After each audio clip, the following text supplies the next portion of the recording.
భవిష్యత్తులో జగన్ జీవితంలో రాకూడదు. రేపు తరం కాదు, 10 ఏళ్ల తర్వాత వచ్చాడా దారుణంగా ఉంటది, దారుణంగా ఉంటది. ఇంతకింత కూడా కాదు, దారుణంగా ఉంటది. జగన్ మొదటిసారి పరిపాలనలో పూర్తిగా కంట్రోల్ పెట్టాడు. పూర్తిగా తను ఇబ్బంది పెట్టాలనుకున్న వాళ్ళనే ఇబ్బంది పెట్టాడు.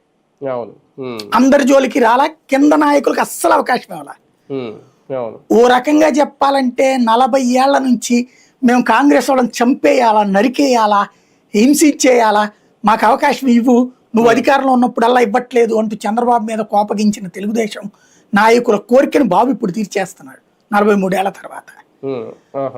అదే ఆ కోరికని ఈ దఫా జగన్ ఎదుట వీళ్ళు వ్యక్తం చేస్తున్నారు. ఇస్తా పో అంటున్నాడు. ఎందుకంటే నాయకుడికి ఏం కాదు, ఆ నాయకుడికి ఏమవుతుంది, ఈ నాయకుడికి ఏమవుతుంది? తన్నులు తినేది, జైళ్లలో ఉండేది, లాక్కుపోబడేది, ఆస్తులు ధ్వంసం అయ్యేది, సర్వనాశనం అయ్యేది ఎవడు? కింద నాయకుడు, కింద కార్యకర్త. ఇద్దరు నాయకులకి అది బెనిఫిట్, వీళ్ళకి అర్థం కావట్లా. రౌడీలకి ఫ్యాక్షన్లకి తమ కిందోళ్ళు ఎంత చస్తే అంత మంచిది, ఎంత దెబ్బలు తింటే అంత మంచిది. చచ్చినట్టు ఈడ వెనకాలే పడి ఉంటారు. ఆ కేసుల గురించి చచ్చినట్టు వీళ్ళ వెనకాలే పడి ఉంటారు.